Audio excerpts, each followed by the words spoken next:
Hello everyone, thanks for joining us for today's session on lensing the Banshees of Inisherin. Hope you've enjoyed the expo so far. My name's Zoe Mutter, editor of British Cinematographer magazine, and I'm joined by a cinematographer who needs no introduction, Ben Davis BSC, who's going to run us through lensing the film, collaborating with director Martin Madonna and other team members, and any technologies and creative techniques that played a part in the film. So I'm sure a lot of you have already seen the film that's been gathering award nominations and wins left, right and centre. But for anyone that hasn't, we're just going to play a short clip to give a flavour of the movie.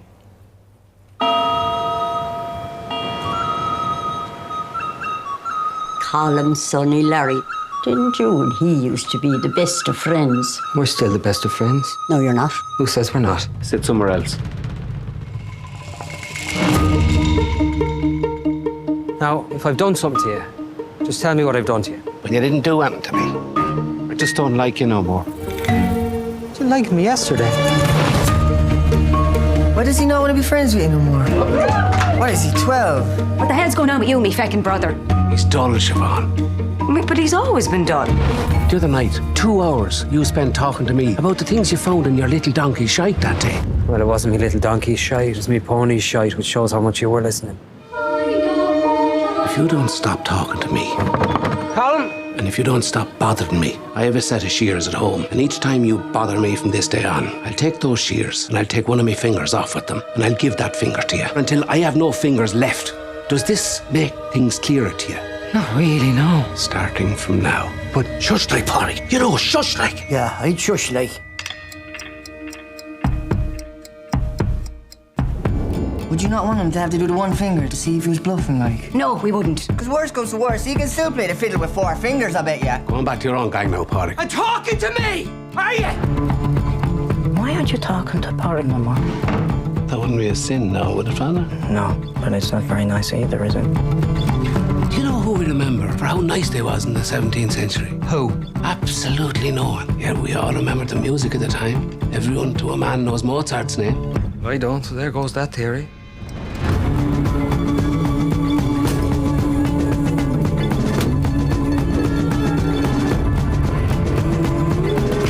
Can't be waiting around for any more of this madness.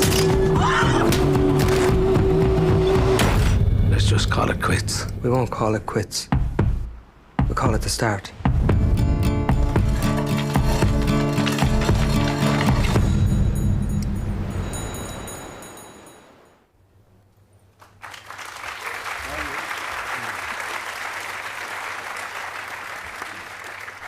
So congratulations on an incredible film, Ben, and thanks for joining us. And without giving away too much for those who haven't seen it, the film's set in the fictional island of Inisherin, and as you can see from the clip, follows lifelong friends Colm and Porrick, and follows what happens when Colm decides to abruptly end their friendship. So in true Martin Madonna style, the narrative and style is very unique, the dialogue's slick, and it combines heartbreak and humour in the perfect way. So I just wondered, Ben, what were your thoughts when Martin first shared the story with you, and why do you think it has been such a hit with audiences? Yeah, I don't think we expected it to be the success it's become. I mean, it was we felt as though we're going to make this small little movie and see how it goes. When he sent it to me, I guess my first thoughts were, is Martin all right? Ring and see if he was okay. Because it's, there's a lot of sadness in it and a lot of despair. And, but Martin writes from a space inside. You know, when you meet Martin, you kind of always wonder where the material comes from, because he's quite a straightforward man and kind of like very open.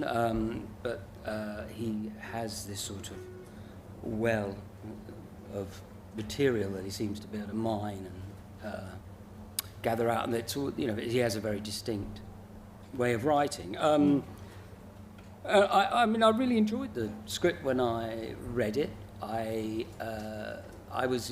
What I love about the film is it's such a simple premise, but it says so much about the human condition in a way, and yeah, that was it really. Martin and I, we have I speak to Martin regularly, but then he'll just send me a script out of the blue and say, let's make this. And that the process began there. By the way, thank you for coming. I can't believe how many people are in this room. My wife said to me before I sat down this morning, well, who's going to want to go and hear you talk about your yeah. I was expecting a small room with a couple of people. No, I think you've... Oh, so turn it like this. Okay, good. yes. No, people have turned up, luckily. Yeah, so you've also mentioned that people take different things from the film. Is that something you think is important? Yeah, I think good artistic work should have some ambiguity to it, and people should, some people take the humour, some people don't see the humour at all. Referring to my wife, when she saw the film, she said, well, it wasn't funny at all, it was just really sad. But, other people take the humour away. I think it's interesting, dynamic in films when you can find a balance between the two. And there are other successful films that do that, You can almost sell a big idea and a tragic idea it's easier to sell it if you put humour in, because I think then the audience are more open to that. Yeah, because you collaborated with Martin on 7 Psychopaths and 3 Billboards Outside Ebbing, Missouri. So I just wondered what your prep process is normally like and how it differed on this occasion, because you had more time in prep due to the pandemic this time around. Yeah, this one was very different because of COVID, the tragedy that's COVID. We had to go to art, and it was, it was prepped and shot during, the days of quarantine. So the first time we went over to the islands on a scout, we had to quarantine for 10 days. So it was myself, Martin, our great designer, Mark Tildesley, and our first assistant director, Peter Cohn. And we were locked in a house together for 10 days. Martin came along with storyboards for the entire movie. Yeah. They're very simple stick drawings, if that. But they were very much part of Martin. Normally I look at storyboards. You get storyboards on film, and sometimes they're a guide, sometimes they're like a manifesto, right. Depending on your director. I saw some storyboards the other day from Grand Budapest Hotel, Wes Anderson, and they were like incredible. They're like a whole animatic of the film. Martin's are a bit more straightforward than that, but they had a lot of, there's a certain place Martin's writing sits in a certain place, and the storyboards had all of that sort of humour in these simple drawings. And I realised pretty early on that they were part of his language, and more so on this than, Martin's, this is his 4th feature film, and obviously he's growing and growing as a director, and this was kind of like, oh wow, he really is, he's thought about every single moment of this film. So we stuck pretty closely to the boards in many ways. What wasn't in the boards was the big sort of scenic shots, and right. Martin thinks very much, he comes from a place of words. The words in the script when you work with Martin are sort of sacrosanct. You don't. It's like there's no sort of effect saying, well, I thought maybe I'd say this instead. That doesn't happen. It's kind of, he does sit there, tick off the words. If you miss when Martin writes pause in the script, there's usually means that if you don't pause, you're going to do it again until you do. That's not saying he doesn't let his actors, play with the material, but the words are the words. And I think very much in this, the images were the images that he wanted to find. But I was saying about the landscapes weren't in there, but I wanted to get this idea. I thought it was very important you had this idea of isolation within this expanse, and that's kind of, again, it's like the two things kind of counterbalance each other. You have all this space, yet it's incredibly claustrophobic in a way, the world you're living in. It's a small community who everyone knows what everyone's doing, so you have this sense of space but claustrophobia, and I thought that was a very important visual thing to give. So I'm always pushing Martin to put in wide shots, and try. I would go out and shoot these. I have to confess, there aren't as many of them in the movie as I would have liked, but the success of the movie probably means that's why I'm not the editor, because I would have put a lot more of them in. And we shot a load more, you know. I was out every day shooting. You know, in the prep period and in shooting, I would go out, and any time I had, I would be out trying to capture this place, because the interesting thing about it, the film is shot on 2 islands to create one fictional island. So it was shot on an island called Inisherin and Akil Island, to try and create this idea of this one space. But when you go to Inisherin in particular, you know, they're interesting, these islands, because we arrived there, you get a ferry over, and we arrived there, it was a very grey kind of, there was sort of drizzling rain and low cloud cover, and I looked at the island, I thought, oh, this could be tricky. But then as we walked around it, and as I photographed it, you know, every day I'd go out and photograph it, film it, go to the locations, trying to understand how to deliver this island. And I realised that even, because you get this vast expanse of sky and then these green fields with this lattice work, even on the worst days, it was visually, it had something to offer. And every day, and within hours of every day, it gave you something more. Yeah. So. And aside from Martin's storyboards, what other references were you working with? Oh, in prep, so our 10 day, I'll go back to others, so I got a bit ahead of myself there, but going back to the 10 days of prep, we looked at, Martin has a few films that he always wants to look at. We were in this house, so we were, in the evenings, we'd say, all right, let's watch a movie and we'd always try and find something that we thought was some way relevant to what we were about to do. But it was difficult. I mean, we looked at some John Ford's work, you know, The Searchers. We looked at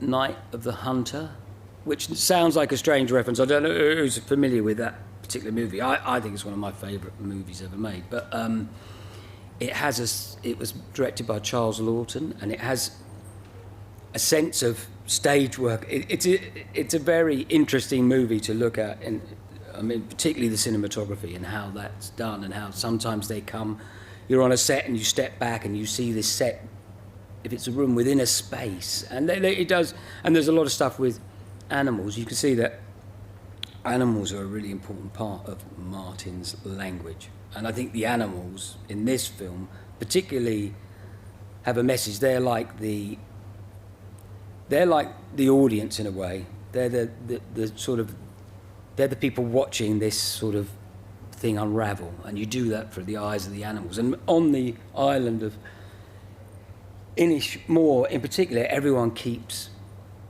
animals. You know, people have horses, donkeys, goats, and they're in these little pastures. And so I photographed those a lot. And so anyway, we looked at Night of the Hunter. What else did we look at? Paris, Texas, although I think we just watched that because we liked the movie, and I can't think of a single reference point in it right now. It was for 3 billboards, but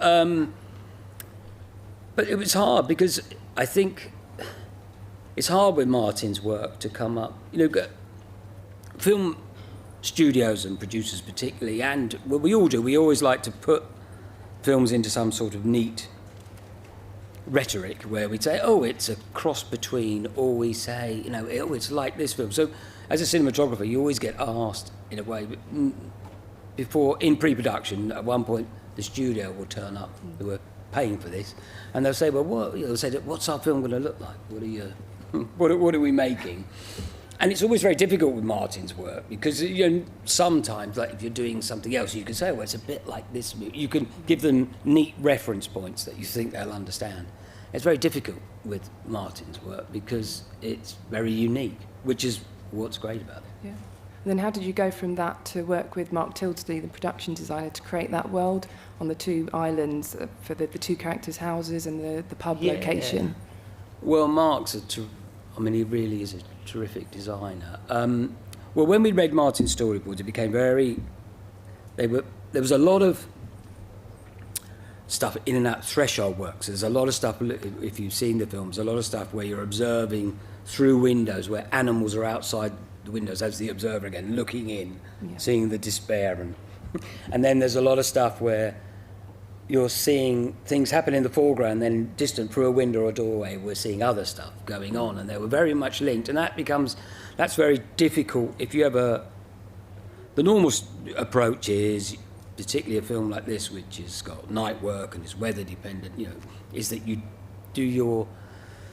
photograph your exteriors on location, and then you'd build that particular set on a stage floor where you have some sort of control. And it became quite obvious from the storyboards that approach wasn't going to work. Right. So we set out. So after our quarantine, we set out to try and find these locations, and we got to the islands, and we realised that they didn't exist. These houses, these isolated houses of that period, just weren't there.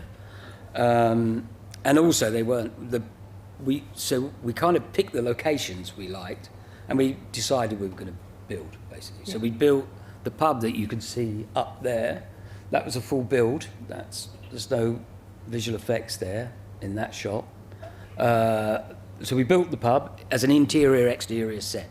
So, and we did the same with Porrick's house. Colm's house was slightly different. There was an existing property there that we clad and changed, but everything else was the church. Obviously, we didn't build, but we built the two of the primary locations. They're on different islands, but and that gave us that flexibility. And then when the weather was bad, we could go in and we could come out, stuff. And outside of those locations, I know Martin wanted to capture the beauty of Ireland more than like grey skies and rain. So I was just wondering how you went about capturing those different, but the nature and the beauty of the place, and also the different weather conditions. Yeah, his brief that he felt there was. I think it's like there's tragedy and sadness in the film, and if you'd have set that within a very sort of drab kind of world, I think it would have become. The film would have been a different thing for him. And again, it's trying to find that balance. So we wanted to. Also, I think Martin spent a lot of his childhood in these, particularly on the Aran Islands, and he kind of wanted, he had a certain, perhaps, sort of, rosy memory of that, and he kind of wanted to show the world that side of the islands. Yeah. I think apparently it's done quite well for the tourist industry over there. So it was important to do that.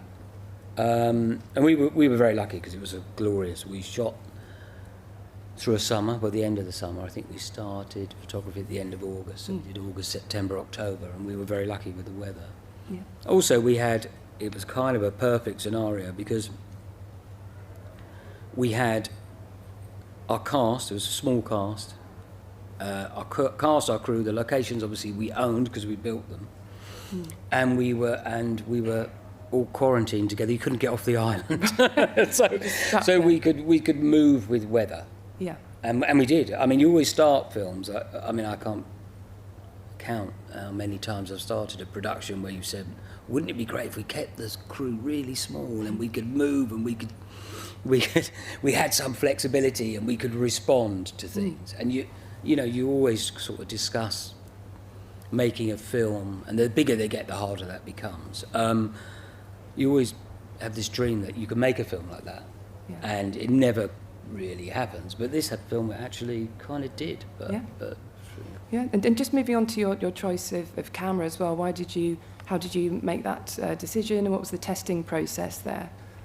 Well, I didn't testing cameras. I took a film camera.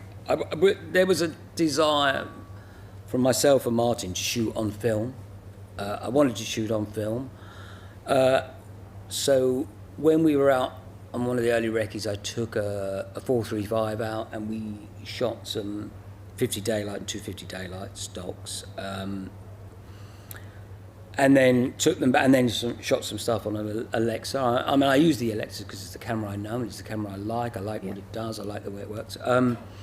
An LF it was, and then we kind of compared the two, and it was an interesting comparison because right away, film comes out of the back, kind of like you process the film, you stick it in, bring it up in the, we looked at it big in a DI suite, and he went, oh, that looks great. Yeah.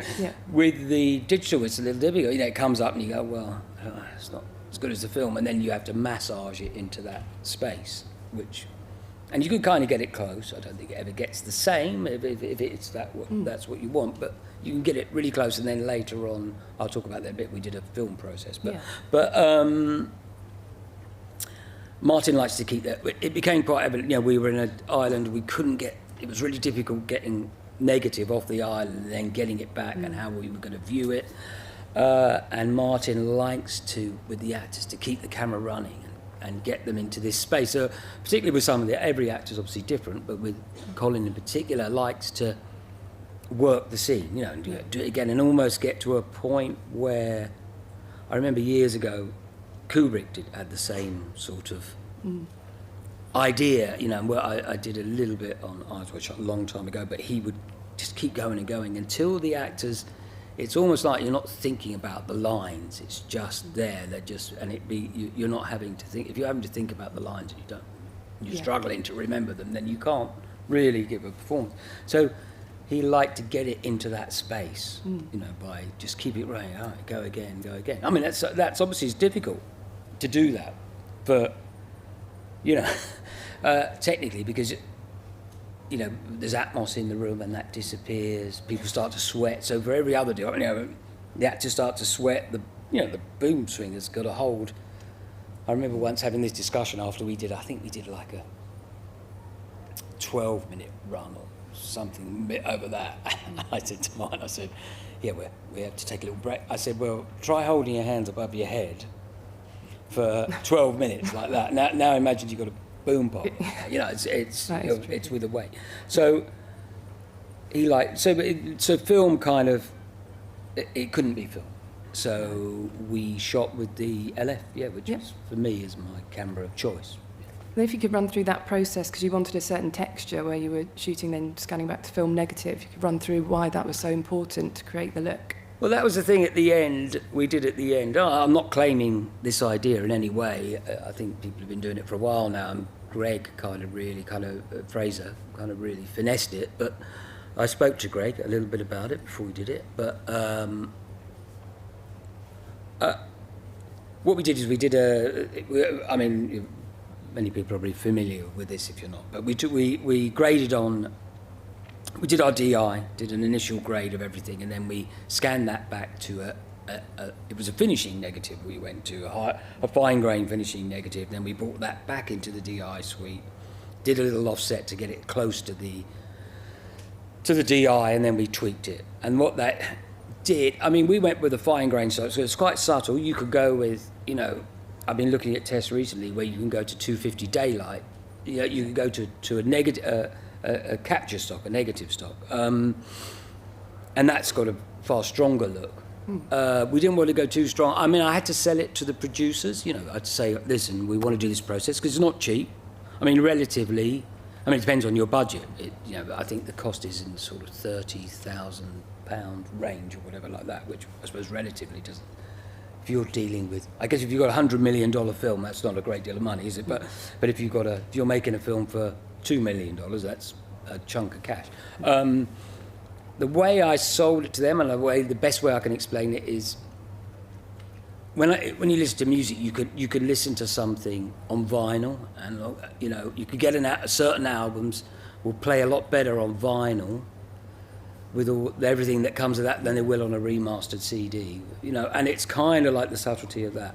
It does a certain thing around halation of highlights. I wasn't really looking for grain as such, but I was looking for the way it treated highlights. And it's also like, if you've got an edge of the face and it's got a hard backlight here, so you've got a hard line, it does something to that edge, to that sharp edge, that just is kind of slightly more poetic.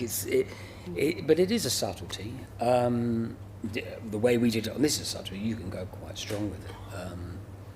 But it was interesting. And then, so when you're then in the DI, you can either choose to use that negative, or sometimes when we got to the big wide vistas with a small character, that little character became because of the grain and because of what it did, it just became too soft. So you could use the digital neg for that, or you could use part of the digital neg, you know, not all of it, and combine the two, or you know. So it was a really interesting exercise. It's something I'll try and do on everything that I shoot digitally from now on. I will try and have that process involved. Right, and then and how did you pair the camera with the Arri signature primes you were working with? And because you've used them in the past, haven't you? Just wondered how they work well with your style of shooting. I used the signature primes the first time on Eternals, I think it was. I like that lens. There was talk of anamorphic, there was talk of spherical. I knew we were in very small spaces, and I find that when you get in very small spaces, the wide angles on the anamorphic range kind of have a lot of edge distortion. I really didn't want to be aware of the camera, so I didn't want this sort of fall off around the edges of the frame that you can get with that format. I didn't want focus to fall away that much. So, what I like about the signatures is they're very correct across the frame. They're not too contrasty, and you can. And one of the things I like most about them is I can point them directly into the sun or to a hot flame source, and they don't fall apart. Some lenses can just do that, and they didn't do that, so they're technically very good. Yeah. That was the reason for that choice. In terms of lighting, it'd be great to hear about how you work with fixtures alongside practicals, actually working with oil and candles quite a lot, and also natural lights. I know you mentioned before you were quite excited when Martin said he wanted to shoot quite a lot at dawn and dusk, so what's your approach there for the lighting? Yeah, I guess the natural light thing first. I mean, when we shot 3 billboards, I was constantly trying to persuade Martin to try and set scenes at the end or the beginning of the day. Now, it's very hard to do that with some directors, with a lot of directors, because you say, I've got a 3-page dialogue to shoot, or something like that, and I want to shoot it at dusk. Yeah. No, and obviously their primary concern is, well, I need to get the performances here, and I need the coverage. How are we going to do that in that time frame? So it's always a difficult balancing act to try and how to make that work. What we were able to do to reassure him on this film, I know that we did it on 3 Bills, is to say, all right, well, we'll schedule it so that we'll get a bite at it one dusk, and if that doesn't work, we'll do it again the next day. If we don't get it, we'll go back and have another go. So you can do that. I also, when we shot Eternals, Chloe Zhao was the sort of master. I learned a lot. You know, you never stop learning in this job. And working with Chloe, I mean, she was one of the bravest directors I've worked with, because we'd have like 10 characters to shoot on a beach with the whole end of the film, and she'd say, yeah, I want to do it at twice, and we'd do it, and it would be crazy to try and get it done, that we were rushing around, you know, but she was incredibly brave, and I think I learned a lot from that, you know, because when you're brave, you achieve something extraordinary. But so Martin, in this script, so we shot a scene on 3 Billboards, which was, there's a scene with Frances McDormand where she has this sort of monologue, which to herself, there's a deer there, about her daughter, and we shot it at twilight.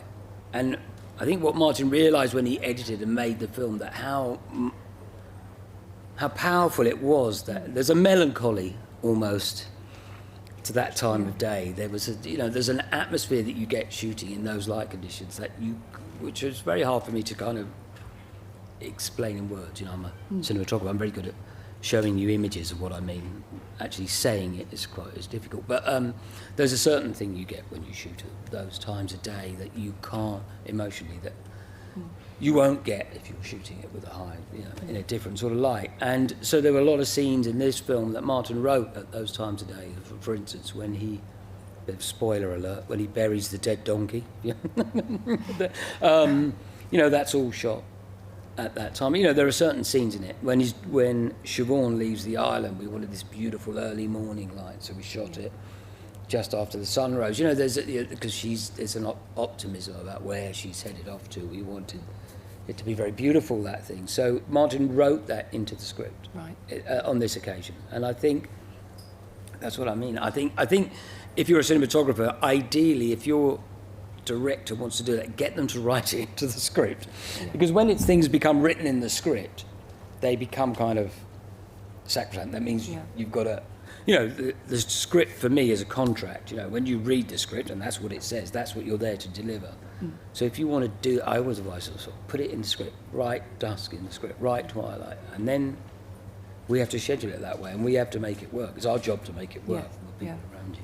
Then outside of that, what was your approach to lighting the different the houses, the public? The interiors. Well, I guess they were all different, the interiors, but the daylight interiors are quite simple in places like that. I mean, you try to put it in from outside.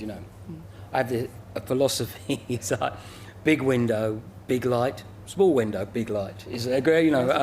Is to go with that? But you push it in through the windows and let it bounce around the room. Put stuff on the floor, let it hit off the floor.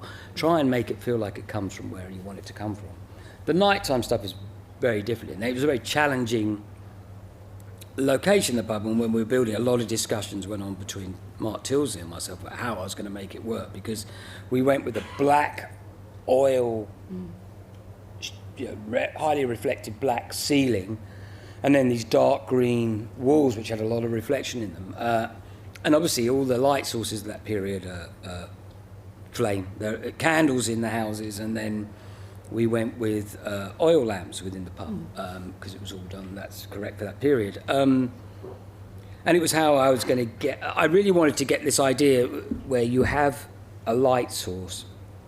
It's like, the sort of Dutch masters used to paint. You have one light source and people are gathered around that light source and it all emanates from there. Yeah. The truth is, no matter what ASA you shoot at, that's not going to work. You can paint that, but it doesn't actually work because the lamp gets incredibly hot and the faces aren't lit. And it doesn't actually work just putting an oil lamp there and saying that's going to work.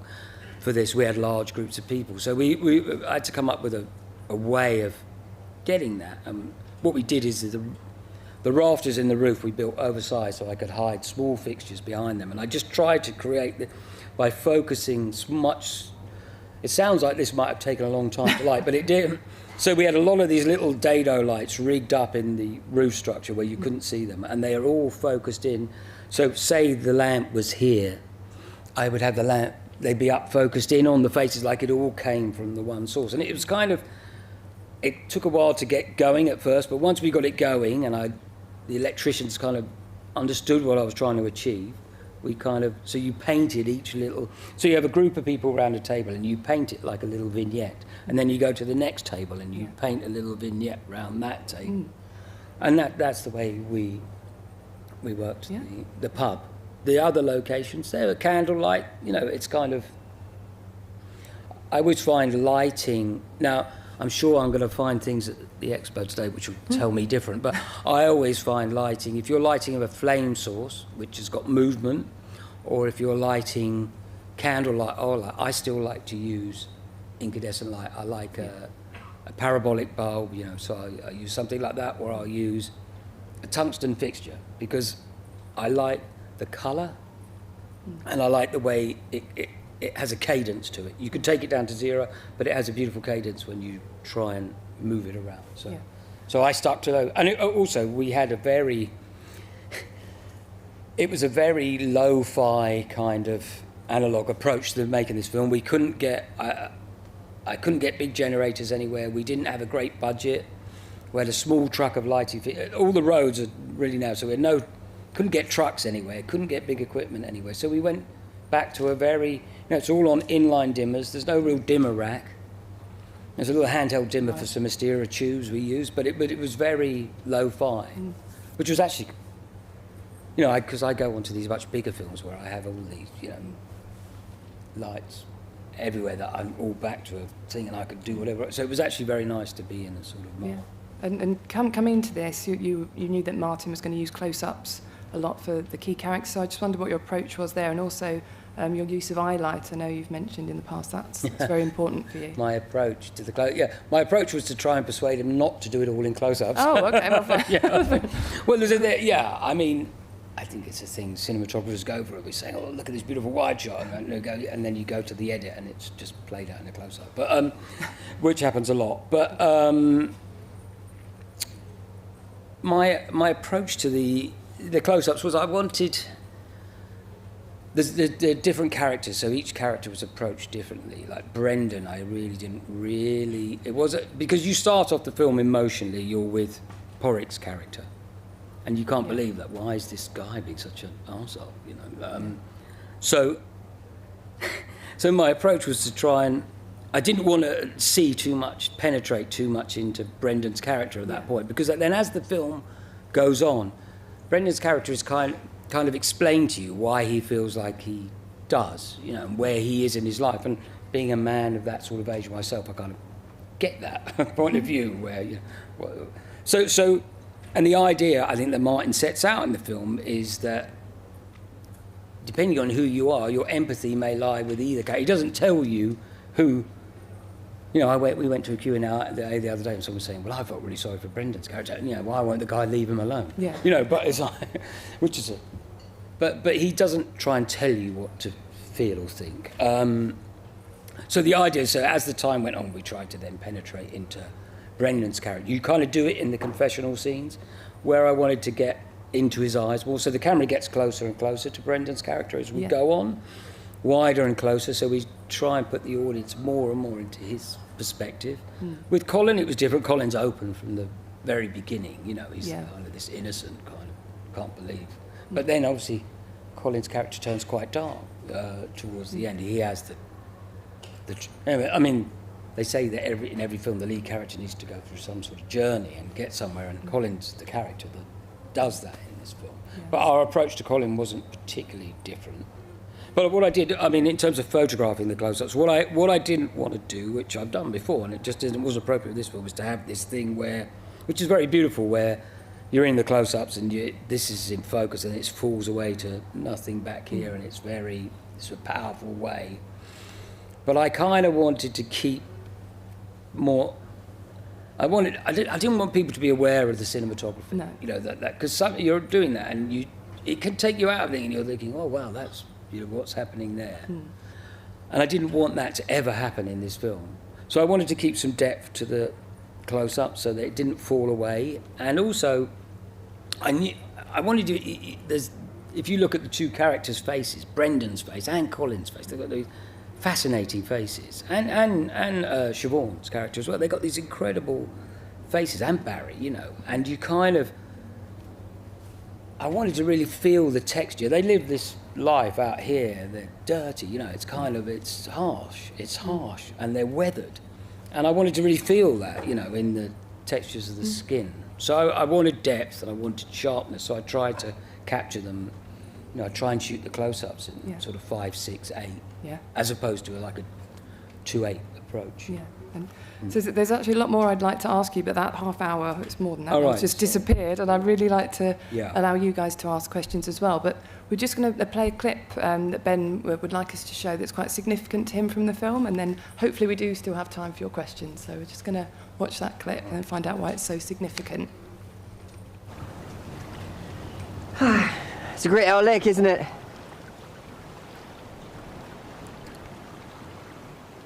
I'm glad I caught you, actually.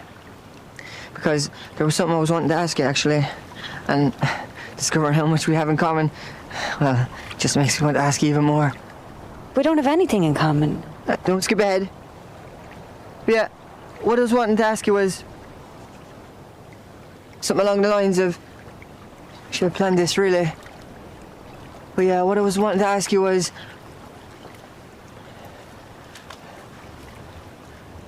you probably wouldn't ever want to, I don't know, to fall in love with a boy like me, would you? No, Dominic, I don't think so, love. Oh yeah, no, I was thinking no. Not even in the future, like when I'm your age.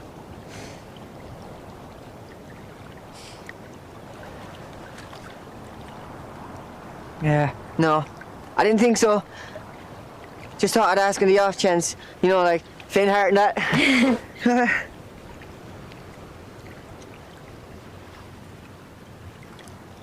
Oh, there goes that dream.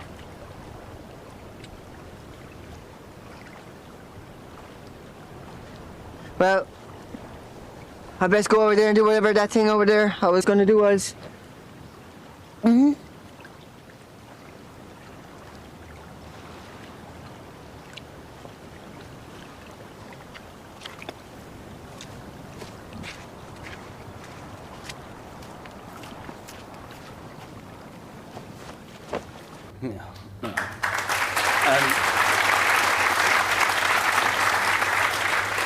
So, yeah, I wanted to bring that scene because there's nothing particularly significant about the cinematography of that scene. But what I wanted to say was, for me, that was shot on the last day of our photography, which is always, last days are always quite difficult because emotionally they're quite hard because something's coming to an end, and you feel both elated but kind of glad. But for me, we had 2 cameras on that. Des Whelan was looking at Siobhan, and I had a camera pointed at Barry, and I was shooting that close-up of his. And I read the scene, and Barry performed it, and it was just such a remarkable performance. And I remember afterwards, I remember saying to Martin, I said, that was amazing, Martin, what Barry just did there. And my takeaway from that was that's, all the lighting, all the joy, what the film looks like, but the joy and the feeling that gave me doing that was more significant than any of the rest of it. And I think that's the pleasure of being a DP when you're particularly if you're looking through the camera or you're right where it's happening, and to see it's beautifully written scene, beautifully performed, and it was just I just kind of for me that's why I've been doing this a long time and I've lit lots of big sets and done it, but for me that's why I want to make movies. Yeah.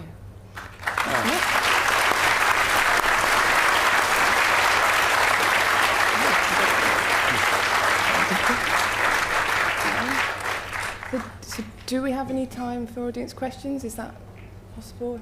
I don't know who to ask. I said Yeah? Could we... Does anyone have any audience questions? Oh, no, we don't. Sorry. Oh, dear. Sorry, but Ben, are you okay to wait outside in case anyone can sure. ask you questions? You'll probably be bombarded now, so sorry. Oh, yeah. Can we just... No. Ben, that last scene was great. Very simple in its conceptualization, but it also shows very nicely the digital to the film, digital process that you found earlier. Yeah. Expand a bit on how you saw that as being so fundamental to that scene and the look of the movie. Yeah, I mean, in terms of look at what it does for me, that process is it's this beautiful balance between there's always something I'm looking for in digital. I'm always looking at it thinking, oh, I love it, and I love shooting digital. Let's not get me wrong. I think it's a joy to know. The threshold when you're shooting on film, the best results. I'm trying to keep this brief. Are achieved when you're treading at the very threshold of what film can do. You can do that with digital, without the risk of coming back the next day and saying, oh, we've got to do that again because I fecked it up. I'm not allowed. I'll say feck because I think I'm allowed to say feck.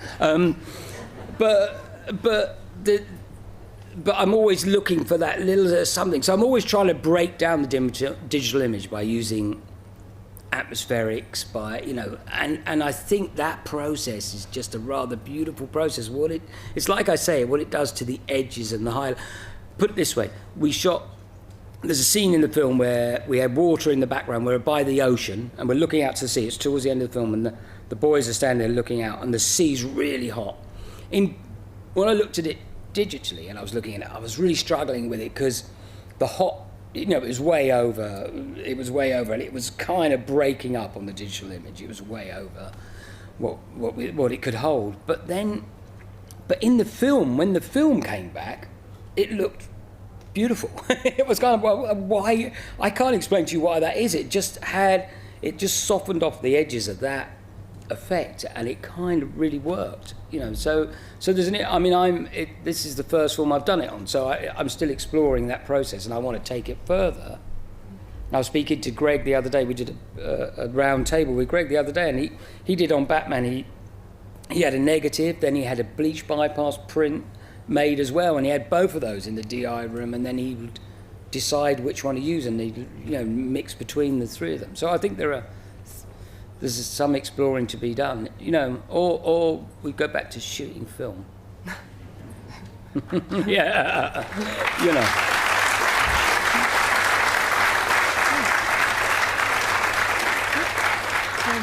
Yeah, so thanks so much, Ben, and congratulations again on a fantastic film. And you're now going to be inundated with questions outside.